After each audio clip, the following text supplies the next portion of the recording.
अस्सलामुअलैकुम वरहमतुल्लाहि वबरकातुहू। आज की इस वीडियो में हम क्लास 10 की मैथमेटिक्स के चैप्टर नंबर 12 का थ्योरम नंबर 1 करेंगे। चैप्टर का जो नेम है वो है angle in a segment of the circle. Theorem को स्टार्ट करने से पहले हम चीज़ें देख लेते हैं कि सेगमेंट क्या होता है, कॉर्ड क्या होता है, आर्क क्या होता है, सेगमेंट वगैरह। अब ये है कि ये देखें, हमारे पास एक सर्कल है जिसका सेंटर ओ है। ये अब ए से लेकर बी तक का जो पार्ट है सर्कल का, के सर्कमफेरेंस का जो छोटा सा पार्ट है, ये हिस्सा है जिसको मैं सर्कल कर रहा हूँ, ये इसको हम कहते हैं आर्क। और सेगमेंट क्या होगा? सेगमेंट ये होगा कि अगर मेरे पास एक सर्कल हो, सर्कल का एक पार्ट हो जिसको हम आर्क कह रहे हैं, और एक लाइन, ऐसी लाइन जो कि सर्कल को दो पॉइंट पर टच कर रही है, हम उसको कहते हैं कोड। और हमारे पास क्या हो? कोड, हम उसको कहते हैं कोड।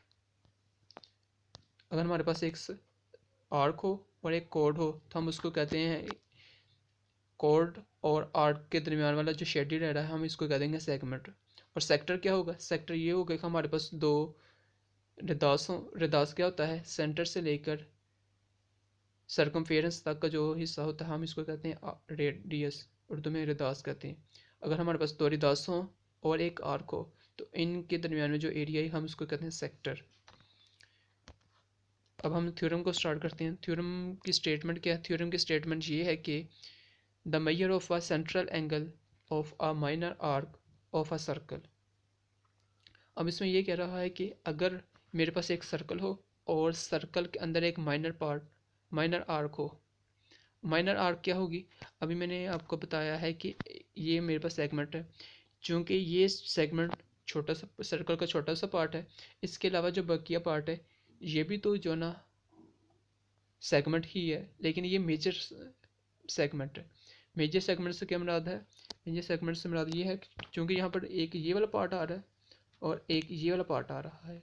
जो छोटा पार्ट है हम इसको कह देंगे माइनर सेगमेंट, और जो बड़ा आ रहा है हम इसको कह देंगे मेजर सेगमेंट। हम इसमें ये कह रहा है कि अगर एक सर्कल जो कि हमें यहाँ पर दिया गया है, इसके अंदर जो एक आर्क है ए से लेकर सी तक, ये जो ए से सी तक ये एक आर्क है, ये एक माइनर आर्क।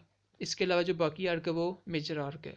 अब इस थ्योरम के अंदर हमसे ये कहा जा रहा है कि अगर एक सर्कल का माइनर आर्क सेंटर के ऊपर जो एंगल बना रहा है, चूँकि ये एंगल सेंटर के ऊपर बन रहा है, हम इसको कह देंगे सेंट्रल एंगल। एंगल क्या होता है? एंगल ऐसी पॉइंट को कहते हैं, यानी कि एंगल से मुराद अगर दो लाइंस एक ही पॉइंट से स्टार्ट हो रही हों और हम उसे एंटी क्लॉकवाइज मूव करें तो हम कह देंगे ये एंगल पॉजिटिव है। अब कह रहा है कि अगर ये वाला आर्क सेंटर के ऊपर जो एंगल बनाएगा वो इज़, नेक्स्ट पार्ट में उसका जो स्टेटमेंट का नेक्स्ट पार्ट है उसमें कहता है is double that of the angle subtended by the corresponding major arc. अब वो कह रहा है कि ये जो आर्क है सेंटर के ऊपर जो एंगल बनाएगी वो डबल होगा then the angle subtended by the major arc at the circumference. अब मेजर आर्क जो सर्कम के साथ एंगल बनाएगी हम उसको कह देंगे सर्कम एंगल। चूंकि मेजर आर्क सेंटर के सर्कमफेरेंस के साथ एंगल बना रहा है इसलिए हम कह देंगे कि ये सर्कम एंगल है। अब तीन चीज़ें जो कि हमें सर्कल थ्योरम को स्टार्ट करने के लिए हमें चाहिए होती है, वो एक हमें जो गिवन है, वो गिवन ये है कि एक हमारे पास सर्कल है, सर्कल का जो सेंटर है वो ओ है और इसका रेदास ये जो आर्क है वो ए सी है। और यहाँ से हमारे पास जो है ना दो एंगल बन रहे हैं। एक कौन सा एंगल है? एक वो एंगल है जो कि सेंटर के ऊपर बन रहा है, ए ओ सी। आपने ये याद रखना है कि जब हम किसी ट्राइंगल को लिखते हैं तो जब हम किसी भी ट्राइंगल का एंगल लिख रहे हों तो सेंटर में जो भी, जिस साइड जो भी पॉइंट लिखा जाएगा उस एंगल वहाँ पर बन रहा होगा। क्योंकि अभी हम एंगल ए ओ सी की बात कर रहे हैं, चूँकि ओ सेंटर में आया इसलिए ये हम ओ के ऊपर जो एंगल बन रहा है हम उसकी बात कर रहे हैं। चूँकि यहाँ पर एंगल ए ओ सी की बात कर रहा है, चूँकि ओ सेंटर में है इसलिए ये कह रहा है कि ओ वाला जो एंगल होगा वो सेंट्रल एंगल होगा।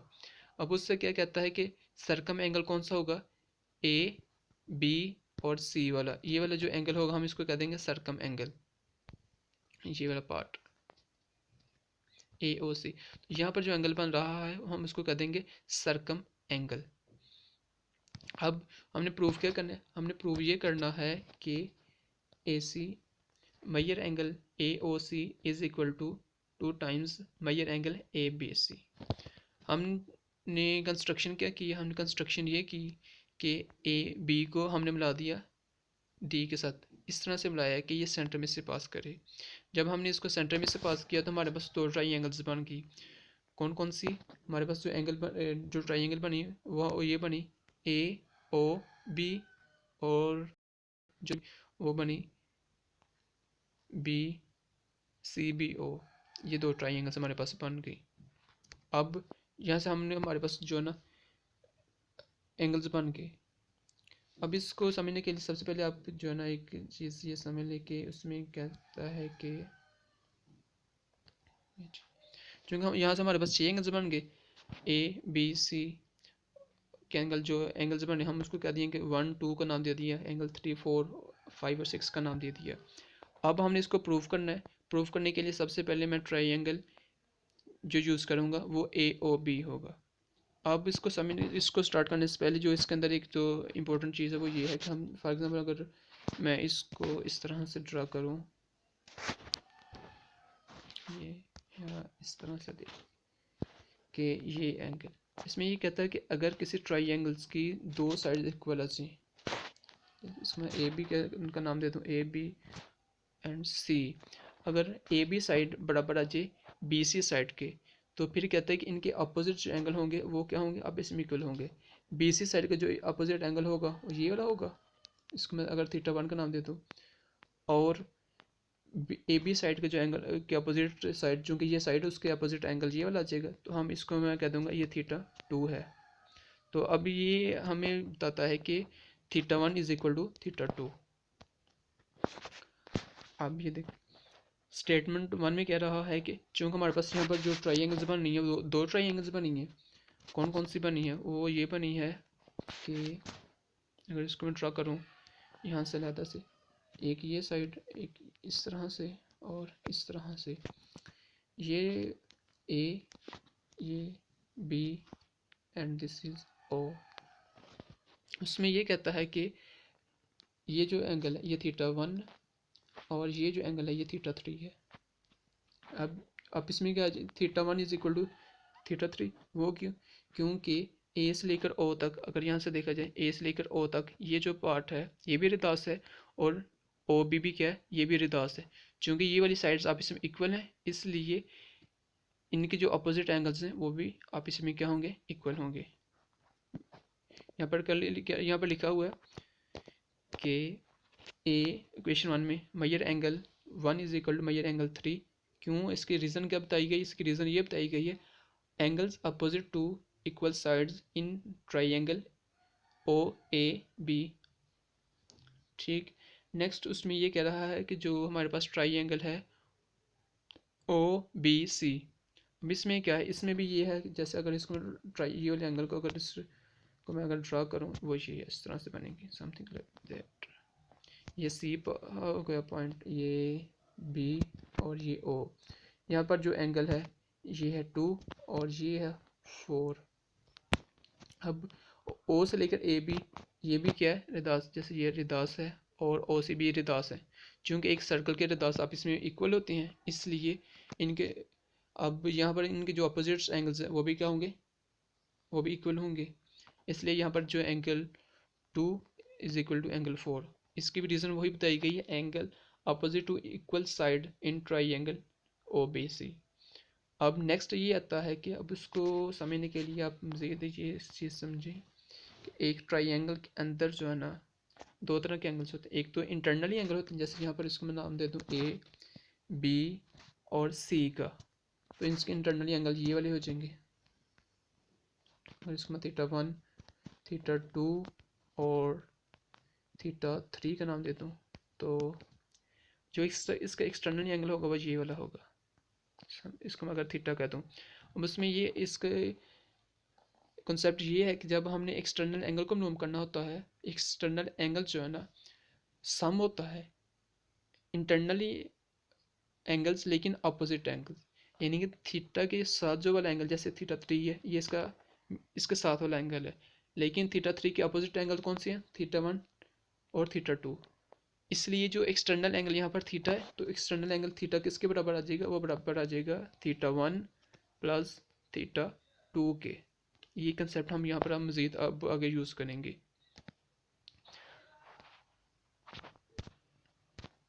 अब उसमें कह रहा है कि थीटा 5 जो है वो किसके बराबर आ जाएगा, थीटा 5 जो है वो बराबर है major angle 1 and major angle 3 के। क्यों, क्योंकि हमें पता है कि यहाँ पर जो हम अब यूज़ कर रहे हैं वो क्या है, ये वाला जो एंगल है जिसको हम अब यूज़ कर रहे हैं ये एंगल 5 है। एंगल 5 के अपोजिट एंगल कौन से हैं, थीटा 1 और थीटा 2, सॉरी थीटा 1 और थीटा 3, इसलिए इन दोनों का सम के इक्वल लिख दिया।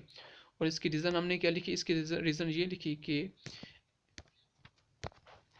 External angle is sum of internal opposite angles. Similarly हमने एंगल 6 के लिए भी यही किया कि एंगल 6 जो है इसकी अपोजिट जो इसकी अपोजिट एंगल्स हैं वो हैं 2 और 4। अब हमने मज़ीद क्या किया, मज़ीद हमने ये किया है कि चूँकि हमें पता है कि अभी हमने ऊपर ये बताया है कि थीटा 1 जो है ना इज इक्वल टू थीटा 3 और theta 2 major angle 2 is equal to major angle 4 के। अब मैंने क्या किया, अब मैंने ये किया है कि थीटा 1 की जगह पर थीटा 3 को पुट कर दिया।